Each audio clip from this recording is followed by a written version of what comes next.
Here's the setup. 1/5 of the planet's oil and roughly a third of its LNG squeeze through a throat only 21 miles wide. 1 hour of chaos can trigger margin calls, fuel rationing, and cascading defaults. To understand the fuse, we go back to the map and promises made on its edges. The bottleneck that runs the world. Look at the shape first. The Strait of Hormuz is a narrow S-curve between Iran and Oman's Musandam Peninsula, pinched to about 21 miles at its tightest point. Inside that pinch, traffic moves through two thin corridors, one inbound, one outbound, each roughly 2 miles wide, with a buffer between them where mistakes turn into headlines. It was engineered like highway lanes at sea.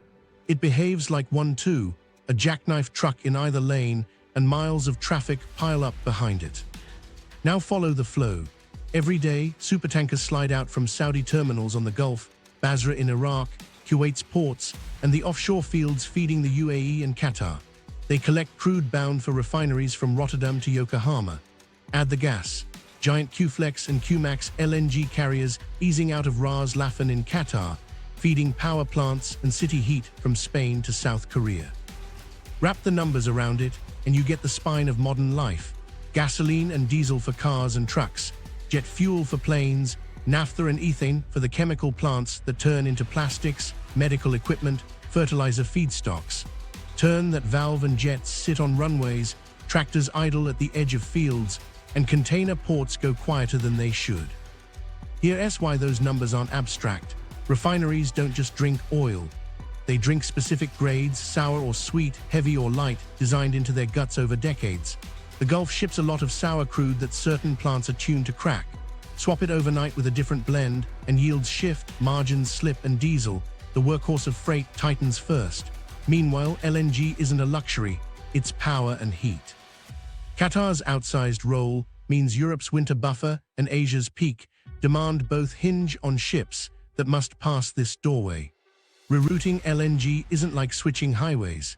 It needs a slot at a regasification terminal, pipeline capacity ashore, and buyers willing to outbid rivals at sea. The economics inside the strait amplify everything. Start with day rates. A very large crude carrier earns in tens of thousands per day, sometimes hundreds of thousands in tight markets. Add bunker fuel costs.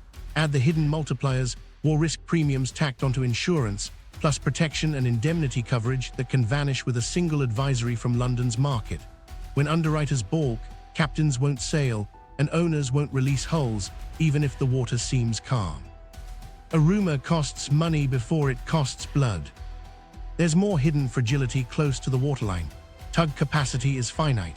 A stalled ship in the lane needs a fast tow. Take 2 tugs out of rotation, and the next grounding waits around the bend. Pilots, those local experts who ride aboard to thread the narrows, can refuse if risk looks fuzzy, and they do. Draft makes it worse. Fully loaded VLCCs sit deep. A misread current or sudden wind can shove steel where steel shouldn't go.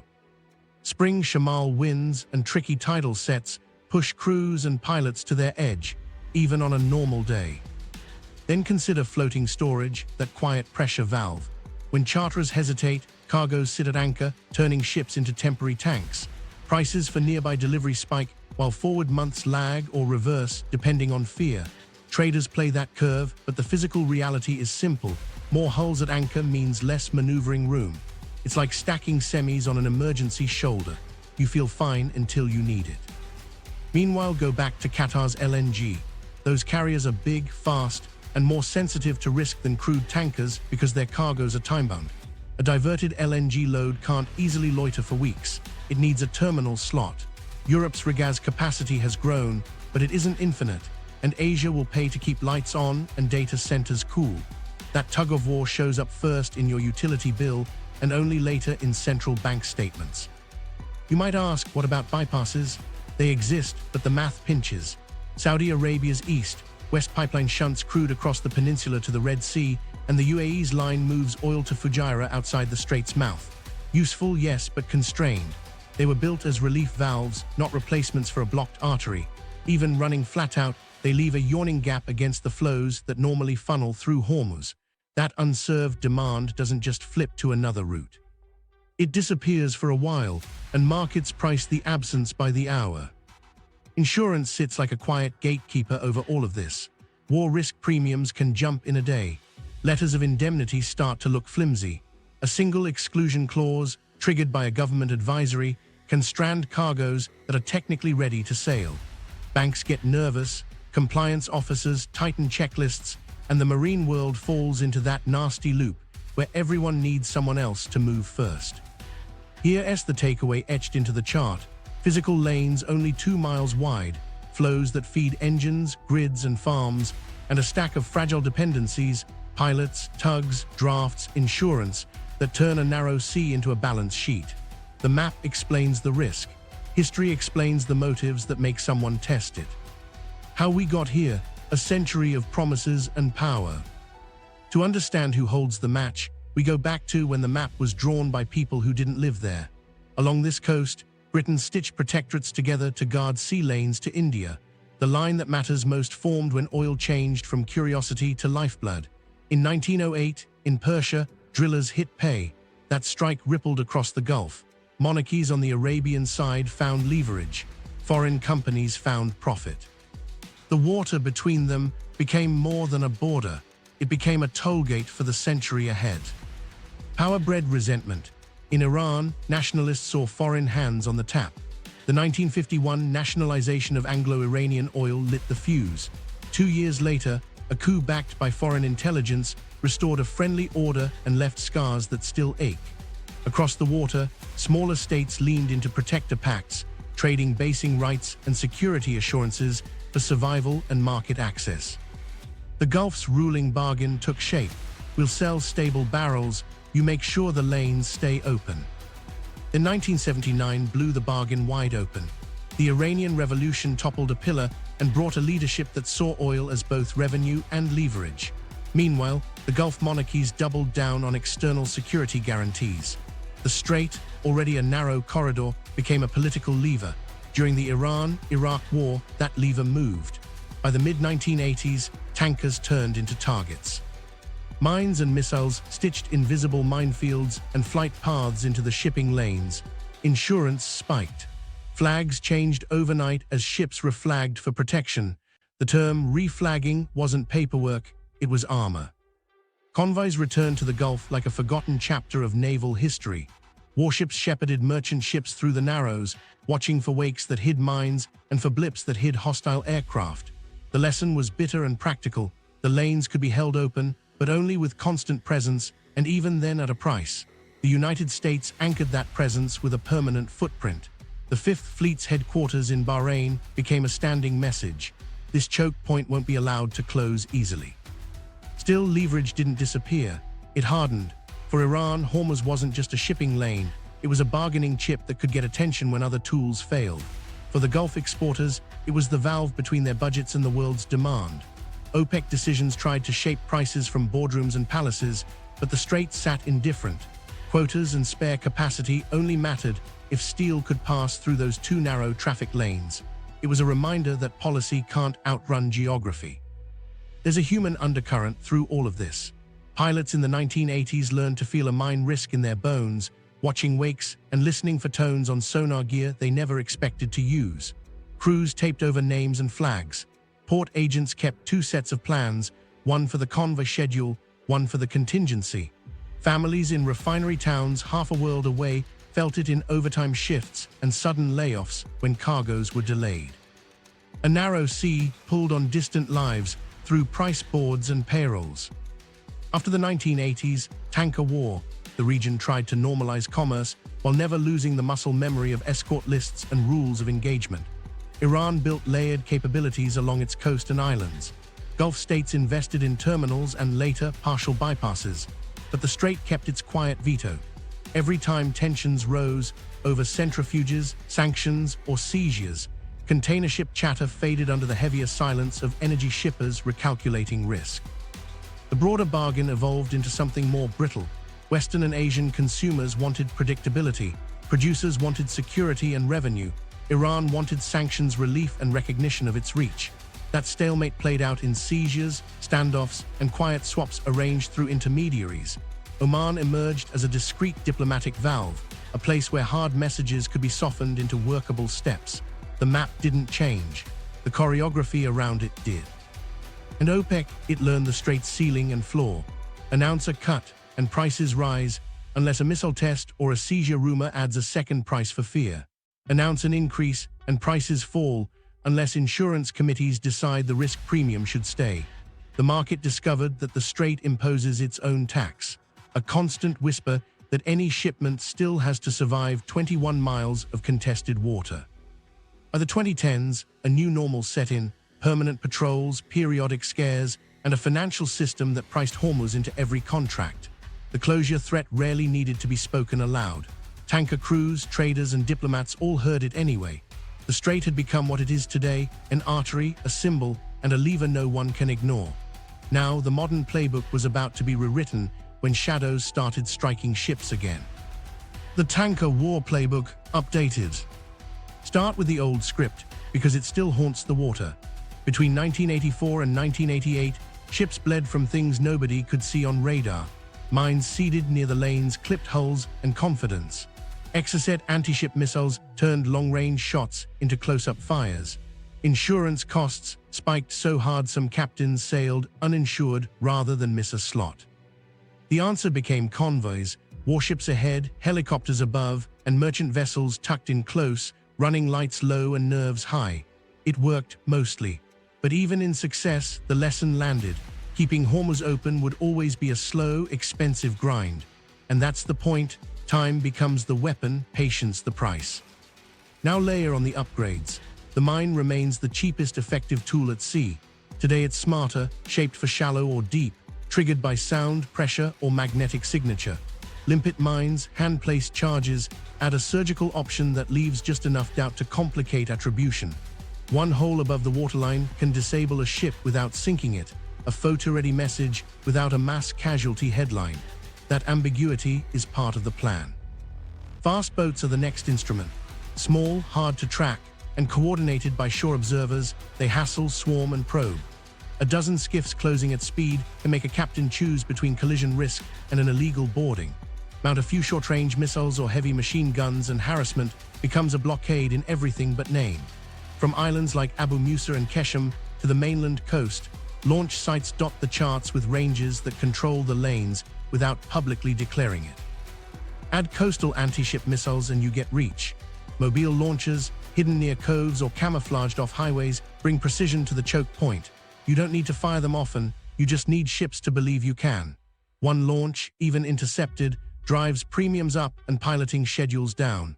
Shore radar and passive spotters knit a rough picture that's good enough when the lane is predictable, and in Hormuz, it usually is. Here's where the 2020s changed the playbook. Drones, air and sea drones turn standoff into saturation. A cheap quadcopter with a camera can force a ship into a defensive posture. A loitering munition can test reaction times. A USV, an uncrewed surface vessel, can run silent toward a hull, carrying a small warhead with big insurance consequences. Even the rumor of drone swarms pushes escort doctrines back toward heavy, layered defense that burns time and fuel. Cyber tools slip into the same gray zone. Automatic identification system data can be spoofed, making a vessel look like it's somewhere else or masking a boarding until it's done. Port systems can get jammed with false notifications. Even a temporary hit to communications at pilot stations or tug dispatchers translates into hours of delay, which turns into days when a queue forms. Nobody outside the harbor notices the malware. Everyone notices the empty berth. Law becomes a weapon of tempo. Maritime law gives narrow windows for inspections and seizures. Flag states and coastal states argue over jurisdiction within and just outside territorial seas. Play it carefully, and you can stop a ship on a pretext, cite a statute, and hold it long enough to send a message without firing a shot. Meanwhile, gray zone operations layer deniability, an unclaimed mine, an unattributed drone, a seizure under domestic law that foreign lawyers can contest but not reverse quickly. Insurance is the quiet amplifier. War risk premiums jump on whispers and leap on video. Protection and indemnity clubs rewrite advisories overnight. Owners ask for government indemnity before they sail. Flag states reassess exposure. If an underwriter adds an exclusion or demands an escort clause, even brave captains wait for a schedule that doesn't exist yet. The convoy lesson returns, but slower, more bureaucratic, and more expensive. The escalation ladder still reads the same, just with more rungs. Harassment, the flybys, radio warnings, close passes, tests nerves and creates footage. Seizure, the helicopter on the deck, the fast ropes, the diverted course, grabs a hostage hull for leverage. Strikes mines, drones, or a missile, shift the game from legal to kinetic. And miscalculation sits between every step. A warning shot that skips, a small boat that doesn't veer, a radar return misread in a crowded lane. Those are the inches where wars stumble into being. Convoys return in this playbook, but they're different. The escorts need counter-drone suites, electronic warfare teams, and mine-hunting assets that are finite and slow. Minesweeping still crawls. You clear a path at walking speed while commerce moves at jogging speed. Helicopters and patrol aircraft build a screen, but coverage gaps appear when the operating day ends and the maintenance day starts.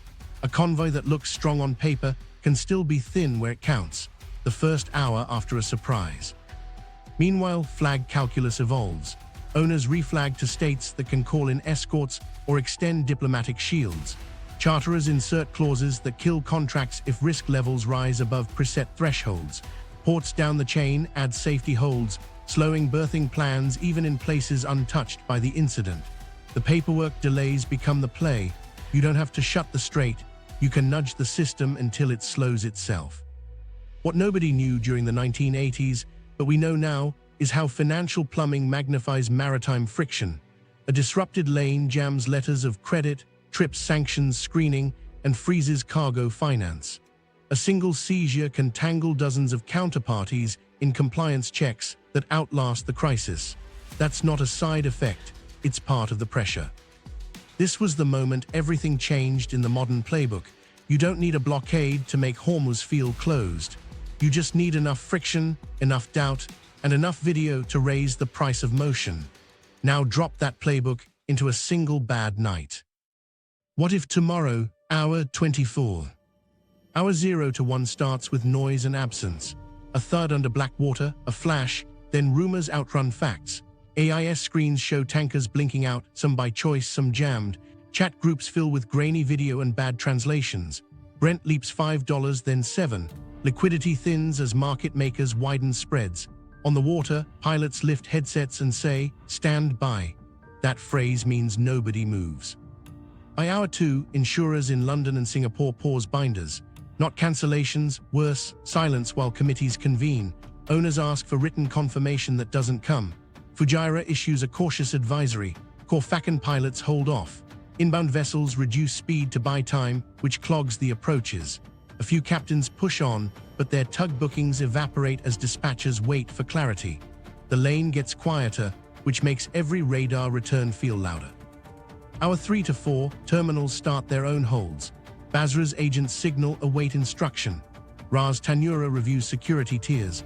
Ras Laffan's LNG schedule tightens. Cargoes ready to sail hover between risk and penalty clauses. Traders call shipbrokers who can't promise tonnage. Charterers run backups through the Cape of Good Hope calculator. 10-14 extra days, more bunkers, higher day rates. Someone says the word force majeure softly, just to see how it tastes.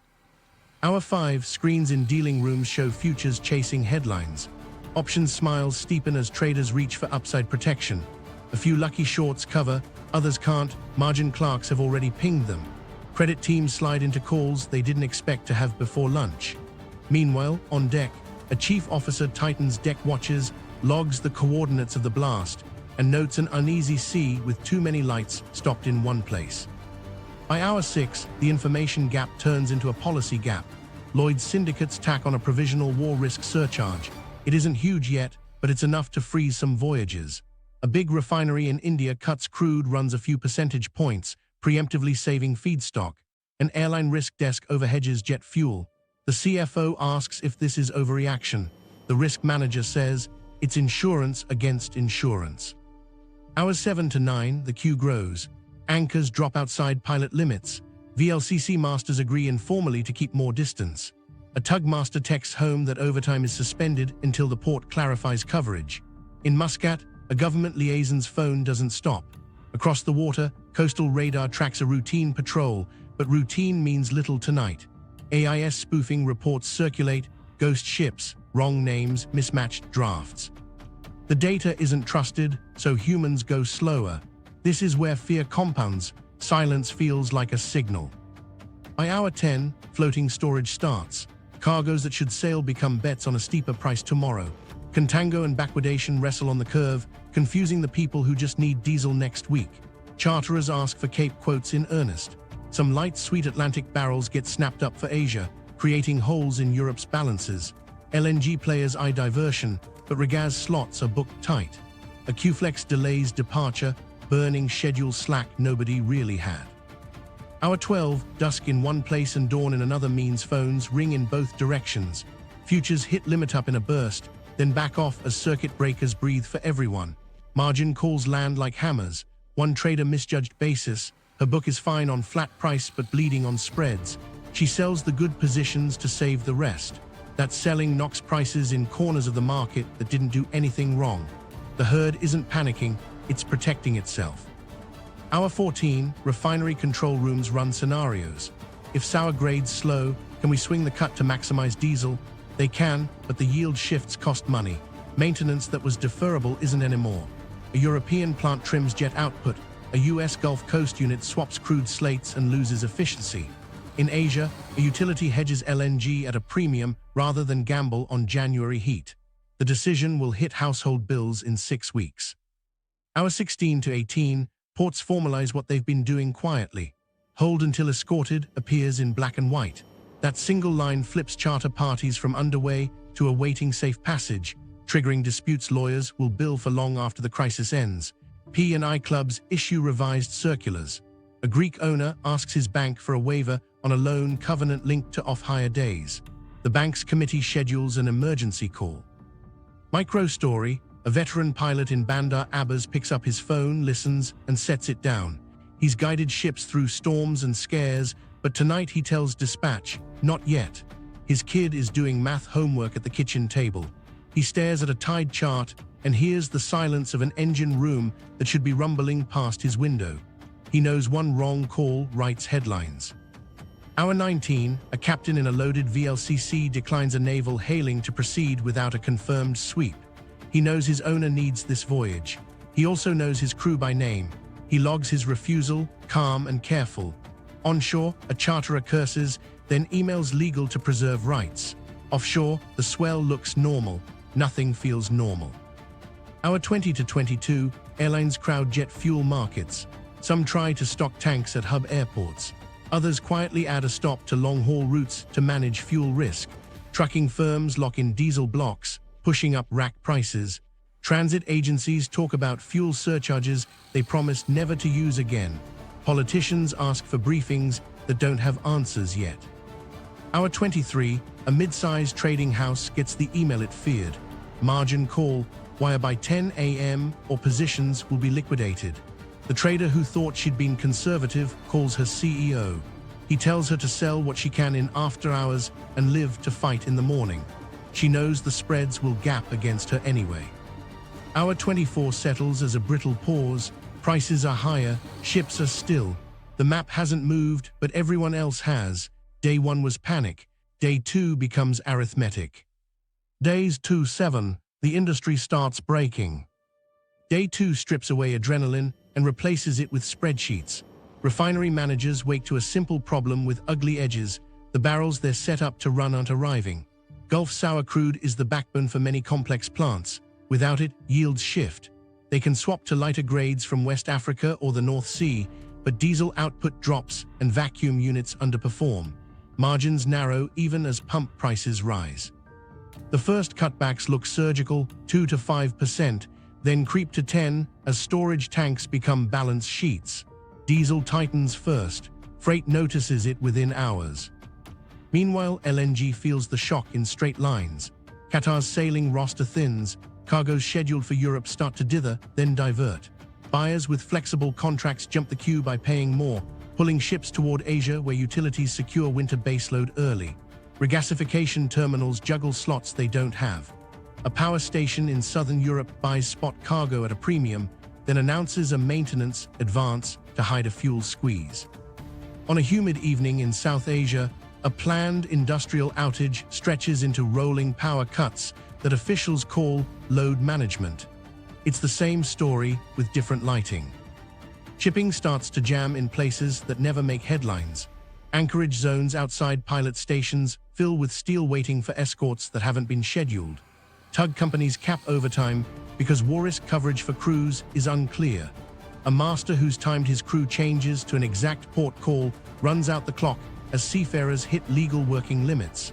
A relief crew flies to the wrong city because plans shifted Medea.